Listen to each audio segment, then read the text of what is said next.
తేడా వచ్చింది. ఒకే సెంటర్ నుంచి ఎక్కువ మంది ఎంపిక కావడం తప్పు కాదు. గ్రూప్ 1 పై అప్పీల్ పిటిషన్లో టీజీపీఎస్సీ. సో మీ అందరికీ తెలిసిందే, ఏప్రిల్ 17వ తారీఖు రోజున సింగిల్ బెంచ్ గ్రూప్ 1 మీద స్టే ఇవ్వడం జరిగింది. సో దాని మీద టీజీపీఎస్సీ డివిజన్ బెంచ్లో అప్పీల్ చేసినట్టుగా వీళ్ళు చెప్తున్నారు. సో అది ఏంటిదన్నది కూడా మనం తెలుసుకుందాం. గ్రూప్ 1 మెయిన్స్కి హాజరైన అభ్యర్థుల్లో తొలుత ప్రకటించినప్పుడు, రెండోసారి ప్రకటించినప్పుడు అదనంగా 10 మెంబర్లు పెరిగారని టీఎస్పీఎస్సీ అంగీకరించింది.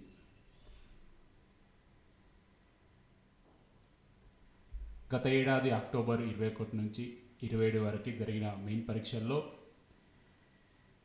పరీక్షలు పూర్తిగానే సూపరింటెండెంట్ ఇచ్చినటువంటి సమాచారం ఆధారంగా 21,075 మంది అభ్యర్థులు ఎగ్జామ్ రాశారని తొలుత వీళ్ళు ప్రకటించారు.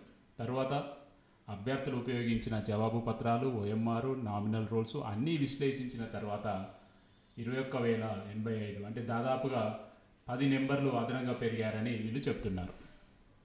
అదేవిధంగా పూజితారెడ్డి అనబడే ఒక అభ్యర్థి రికౌంటింగ్ చేశాక 60 మార్కులు తేడా వచ్చాయని ఒక వినతి పత్రం సమర్పించారని, కానీ రికౌంటింగ్ ముందు, రికౌంటింగ్ తర్వాత 422 మార్కులే ఉన్నాయని వీళ్ళు చెప్తున్నారు.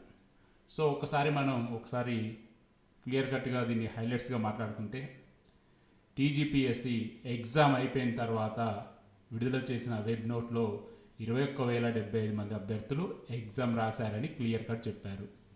సో రిజల్ట్స్ ఇచ్చిన సమయంలో వెబ్ నోట్లో 21,085 మంది అని ఇచ్చారు. సో దాదాపు 3-4 నెలల తర్వాత 10 మంది పెరిగారని వీళ్ళు చెప్తున్నారు. సో దీని మీద అభ్యర్థులు హైకోర్టులో కేసు వేయడం జరిగింది. ఇది ఫస్ట్ పాయింట్. సెకండ్, గందరగోళానికి నివారణకే వేర్వేరు హాల్ టికెట్స్. పరీక్షా కేంద్రాన్ని గుర్తించడానికి, తనిఖీలు చేయడానికి టీజీపీఎస్సీకి తగిన సిబ్బంది లేకపోవడంతో ఆ బాధ్యత జిల్లా కలెక్టర్లకు ఇచ్చామని తెలిపారు.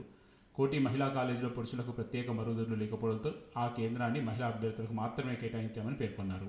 బేగంపేట కాలేజీలో కేవలం మహిళలే ఉన్నారని, కోటి మహిళా కళాశాలలో 2 సెంటర్ల నుంచి ఎక్కువ మంది అర్హత సాధించారన్న ఆరోపణలు అవాస్తవమని వీళ్ళు తెలిపారు. సో టీజీపీఎస్సీ మరొక పాయింట్ ఇక్కడ ఏం చెప్పిందంటే, కోటి మహిళా కాలేజీలో కేవలం మహిళలకు మాత్రమే ఎందుకు ఇచ్చారంటే టాయిలెట్స్ వల్ల ఇచ్చామని చెప్తున్నారు.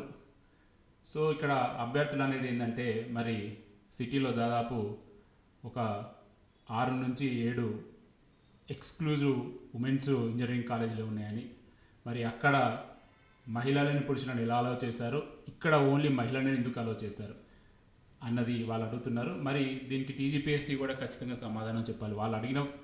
వాళ్ళు ఇచ్చిన ఫెసిలిటీస్ని ఎవరు తప్పుపట్టట్లేదు. మహిళా కాలేజీలు ఇవ్వడం మంచి ఉద్దేశమే, బట్ మరి మిగతా వాళ్ళకు కూడా సేమ్ ఇవ్వాలి కదా. సో ఖచ్చితంగా న్యాయం అనేది సమన్యాయం ఉండాలి. మరి టీజీపీఎస్సీ చెప్పిన దాన్ని గౌరవ ధర్మాసనం ఏ మేరకు పరిగణిస్తుందో వేచి చూడాలి. అదేవిధంగా ఒకే సెంటర్లు 2 సెంటర్ల నుంచి 74 మంది ఎంపిక కావడం అన్నది సర్వసాధారణమని వీళ్ళు తెలియజేస్తున్నారు. 18వ సెంటర్లో టోటల్లో 5.1% ఉంటే 19వ సెంటర్లో టోటల్లో 4.2% మంది అర్హత సాధించడం అసాధారణ విషయం ఏం కాదని, ఒకే సెంటర్ నుంచి ఎక్కువ మంది ఎంపిక కావడంలో తప్పు లేదని వీళ్ళు తెలియజేస్తున్నారు. సో టీజీపీఎస్సీ మరొక క్వశ్చన్కి ఆన్సర్ కూడా ఏం చెప్తున్నారంటే, ఒకే సెంటర్ నుంచి ఎక్కువ మంది ఎంపిక కావడం అనేది కామన్గా జరిగేదే, ఇందులో పెద్ద విశేషం ఏం లేదని వీళ్ళు చెప్తున్నారు. అదేవిధంగా ఎస్టీ కేటగిరీలో టాప్ ర్యాంకు 206 కాదని, ఎరుకుల సామాజిక వర్గానికి చెందిన యువతి 12వ ర్యాంకు వచ్చిందని తెలియజేశారు. ప్రిలిమ్స్ రాష్ట్ర వ్యాప్తంగా జరిగినందున హాల్ టికెట్లపై పరీక్ష కోడ్ వేయాల్సి వచ్చిందని తెలిపారు. అయితే మెయిన్స్ పరీక్షలు కేవలం జిహెచ్ఎంసీ పరిధిలో నిర్వహించడం వలన కోడ్ల విషయంలో అయోమయం ఏర్పడకుండా ఉండేందుకే మళ్ళీ వేర్వేరు హాల్ టికెట్లు ఇవ్వాల్సి వచ్చిందని వీళ్ళు వివరించారు. సో వీళ్ళు మరొక పాయింట్ కూడా చెప్తున్నారు, ప్రిలిమ్స్కి ఒక హాల్ టికెట్, మెయిన్స్కి హాల్ టికెట్ దేశంలో ఏ పబ్లిక్ సర్వీస్ కమిషన్, ఏ యూపీఎస్సీ కమిషన్ కూడా ఇవ్వడం లేదు. మరి మీరు ఎందుకు ఇచ్చారంటే కన్ఫ్యూజ్ అవుతారు విద్యార్థులు అని చెప్పి 2 హాల్ టికెట్లు ఇచ్చారని వీళ్ళు చెప్తున్నారు. మరి యూపీఎస్సీలో అక్కడ కన్ఫ్యూజ్ కాని వాళ్ళు ఇక్కడ ఎట్లా కన్ఫ్యూజ్ అవుతారని పిటిషనర్లు అంటున్నారు. మరి చూడాలి మరి ఏం జరుగుతుందన్నది.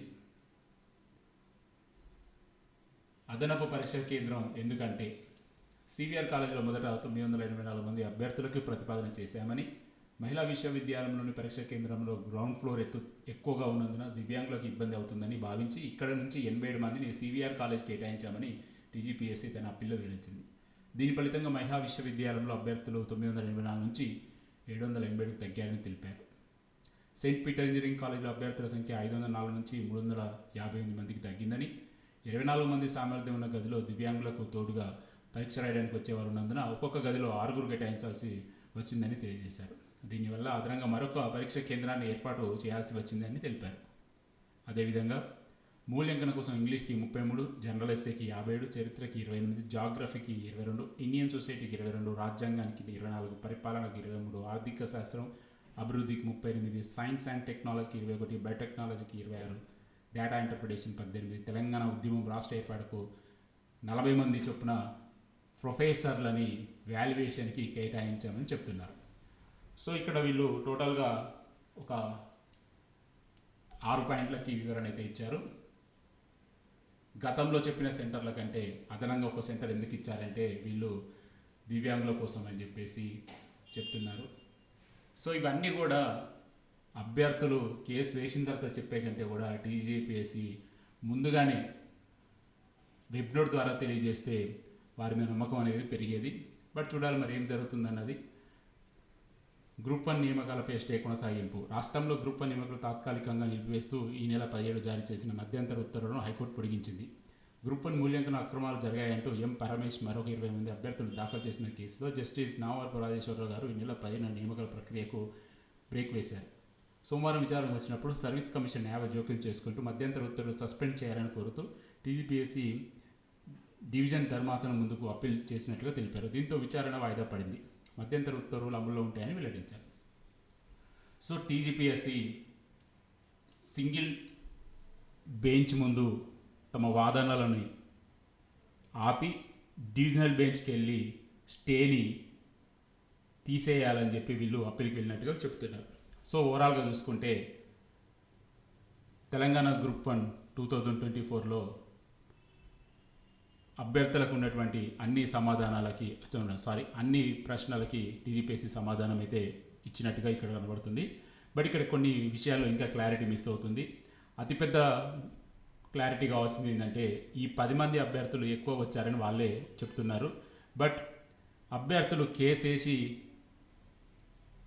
తర్వాత వివరణ ఇచ్చే బదులు ఈ రిజల్ట్స్ మధ్యలోనే వాళ్ళు ఒక స్పెషల్ వెబ్ నోట్ ఇచ్చి చెప్పాల్సింది.